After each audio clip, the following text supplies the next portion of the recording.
Hi everyone, a very good morning to all of you. As we have been discussing about mechanical properties of solids. We have studied what are the three different type of stress in the last class and what is the corresponding strain developed in the solid object. So like there is a longitudinal stress and bulk stress and shearing or tangential stress. But longitudinal stress is of two types, that is tensile and compressive stress. That is what we have studied. Now today if you talk about the relation between stress and strain that was given by Hooke. So what it says, that is stress is proportional to strain. Hooke's law says that stress developed in a solid object directly proportional to strain, but not always. Up to certain limit, the stress is directly proportional to strain. So, when there is a solid object and if you apply deforming force, initially stress and strain develops in proportionality. But after that, they lose their proportionality relation. So that limit is called proportionality limit. What we call it as proportionality limit. But if you take this equation, first thing what we need to mention is under proportionality limit.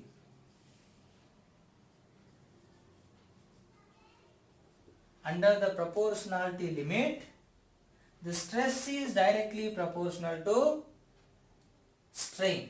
So that stress, here comes one constant, and that constant we call it as capital E, which is coefficient of elasticity. It majorly depends on nature of the solid object, nature of the solid substance. What is that constant? Coefficient of elasticity. Coefficient of elasticity. So that we can define that E equal to stress by strain. So the ratio of stress developed to the strain caused in the solid object is defined as coefficient of elasticity. So this is what under proportionality limit, and all we deal with this limit only. So all the questions we deal with under this limit only, because the entire chapter we deal with this formula only. The ratio of stress to strain is defined as coefficient of elasticity, or you can also call it as modulus of elasticity. Modulus of elasticity. So that if you take the last class, the stress is of three types. So when you consider stress, three types. One is longitudinal stress, another one bulk stress, another one shearing stress or tangential stress. So there is a constant corresponding to longitudinal stress. When there is a stress, there is a strain. Longitudinal stress causes longitudinal strain. Nothing but here change in length, delta L by L. Here bulk or volume stress causes change in volume, but this is minus. And here comes tangential or shearing stress, that causes theta, delta X by L. Now in this case, when length changes, also there is a ratio of stress to strain, that is longitudinal stress to longitudinal strain, that is we define as Young's modulus. Young's modulus. When there is a change in length, when you apply deforming force, the stress developed is longitudinal stress, the strain caused is longitudinal strain, and the ratio of longitudinal stress to longitudinal strain is defined as Young's modulus, which we denote with capital Y. So that here comes the equation Y, that is longitudinal stress F by A and longitudinal strain delta L by L, nothing but F L by A delta L. So this is the equation for what? Young's modulus. See, modulus of elasticity. So one kind of elastic coefficient, that is Young's modulus, which we can define for only solids because there is no length for liquid and gas. You cannot define length for liquid or gas. That's why this can be defined only in case of solids. Similarly, in case of volume change, so change in volume, right, caused by a stress called volume stress or bulk stress by volume strain. So here comes the ratio of stress to strain, that is volume stress to volume strain, which we call it as bulk modulus. Bulk modulus, which we represent with either B or K, anyone, B or K. Now here comes the third one, that is shearing or tangential stress. So that shearing stress divided by shearing strain, or tangential stress by shearing strain, or shear angle, nothing but modulus of rigidity or rigidity modulus. Rigidity modulus, anything you can say. So there are three: Young's modulus, bulk modulus and rigidity modulus. Three different constants corresponds to three different type of stress or three different type of strain. So that this we represent with eta. So the symbol, if you take Y equation, F by A by delta L by L equal to FL by A delta L. Similar way, if you take bulk modulus, B equal to volume stress by volume strain. Volume stress means force by area by volume strain, that is delta V by V.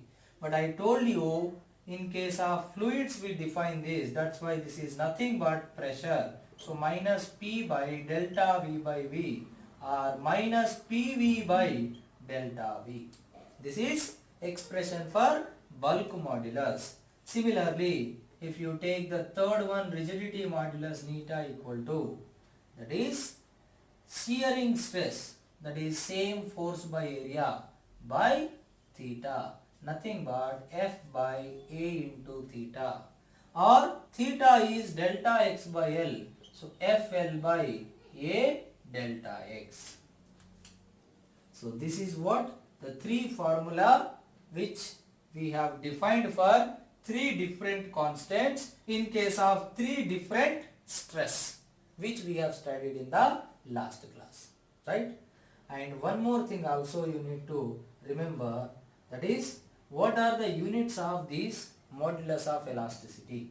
That is, see, any modulus of elasticity you take, Young's modulus or bulk modulus or rigidity modulus, all are ratio of stress to strain. Stress is Newton per meter square. Stress means Newton per meter square. But strain is limitless. Why? Because delta L by L, meter by meter, cancel. Delta V by V, meter cube by meter cube, cancel. Delta X by L, meter by meter, cancel. No units and dimension for strain. So strain is a quantity which is unit or dimensionless quantity. So that the dimensions of Young's modulus or dimensions of bulk modulus or dimensions of rigidity modulus is same as dimensions of stress. Nothing but pressure, force by area. So unit is Newton per meter square only. Dimension is, you have to find, you have learned units and dimensions. So when you take the dimensions, so what you will get? Force is m L t power minus 2. Area is L square. So m L minus 1 t power minus 2. That is the dimension of stress. That is the dimension of pressure. That is the dimension of Y or B or neta. So this is what? The three different type of modulus of elasticity based on which basic questions comes in the NEET point of view, in the entrance point of view, any entrance point of view. So these are the three equations, basic equations you need to remember, because if you remember this, here comes stress, here comes strain, everything. So these three are the fundamental basic formula which is necessary for the whole chapter to solve any kind of problem in this chapter, right? So let us try to understand one more thing based on the same Hooke's law, that is the proportionality relation or the dependence of stress and strain, that is called stress strain curve. Let us talk about that also. Then we'll understand in further like what kind of questions can be asked based on this, right?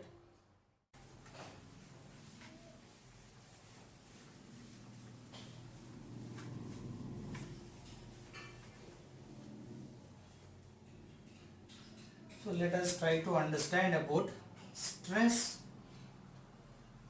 strain curve. A simple curve which is suitable for all the substances. As I said, every substance is elastic as well as plastic. You cannot say like this is plastic, this is elastic completely. So after a limit it shows plasticity, right? So based on the same point, you take, suppose like a wire. Now let's talk about elongation of wire. Elongation of wire. Just for example here I am telling. But same thing is applicable for any substance. Initially the wire is having some length. So it is in initial position, initial shape, initial size. Now what you do is you start applying deforming force. You start applying deforming force which develops stress. That causes strain. So that according to Hooke's law, up to certain limit, let's take the point is A, up to point A. What is that A? Proportionality limit. Up to A, there is a proportionality. Proportionality means what? Stress is directly proportional to strain. That is like Y equal to mx form. Stress on y-axis, strain on x-axis. So Y equal to mx form. So straight line passing through origin. Then at particular point, as you keep on increasing deforming force, stress also increases, strain also increases. But at a point, the proportionality breaks. Then, if you draw the graph, it comes slightly like this. And this is the point B.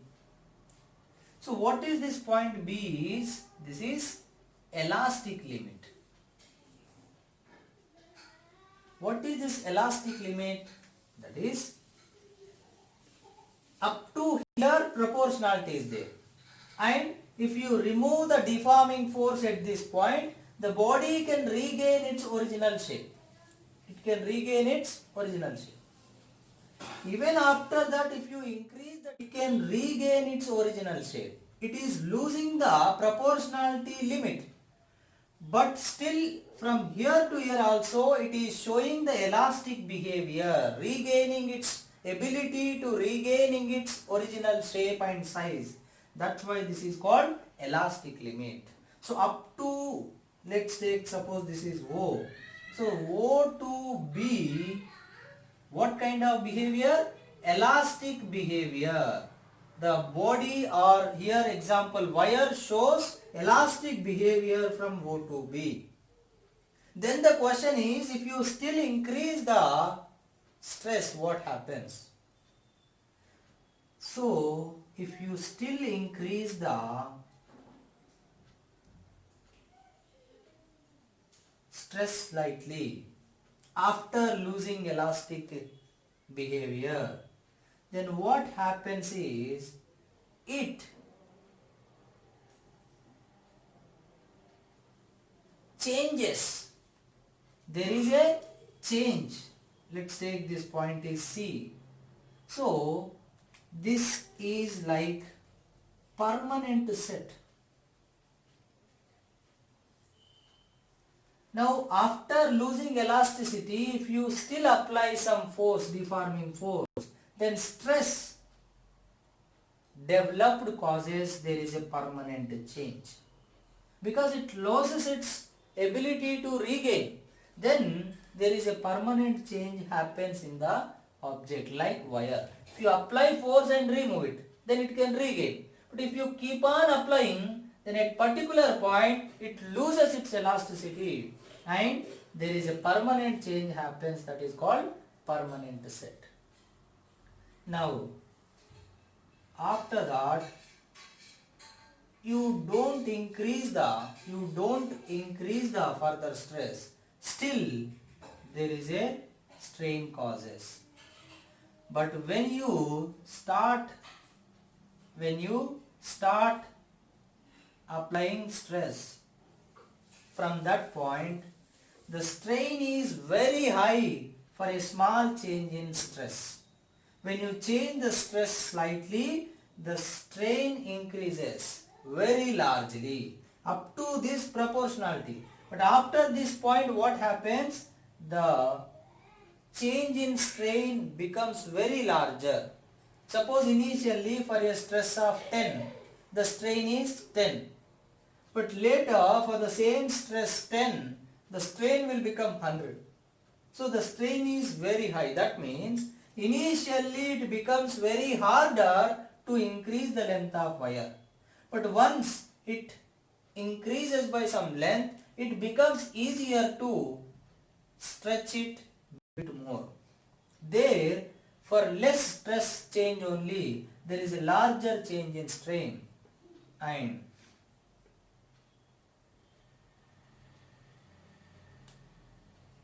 that point we call it as yield point. What is that? Yield point.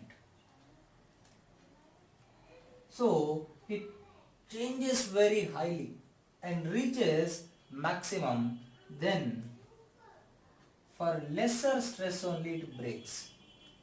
After that, once you stretch the wire very highly, then you don't have to apply greater force to break it. The breaking stress is lesser than this one. It reaches its maximum. Then the stress needed to break the wire is lesser, break the material is lesser. This is called breaking stress or breaking point. So from B to D, see, O to B elastic behavior, then B to D plastic behavior. From B to D plastic behavior. And based on the graphical nature, we divide the solid into two types, that is, if B to D distance is less, then it is called brittle. If B to D distance is more, then it is called ductile. So more distance means you can extend for greater length. Ductile means it is more malleable. Brittle means easily it will break. It won't extend to greater length. Easily it will break. Or better to say, very quickly it will break. So that is what the distance between this elastic limit and yield point. If B and D has lesser distance, the time interval between B and D is less, then it is brittle. Otherwise it is called ductile. So that is what the nature of stress strain graph for a elongation wire or any solid substance which acted by some deforming force, changing deforming force. As force changes, stress changes, so corresponding strain changes in this manner. So this graph is called stress strain curve. Now let us talk about one or two model questions based on the equations whatever we have taken.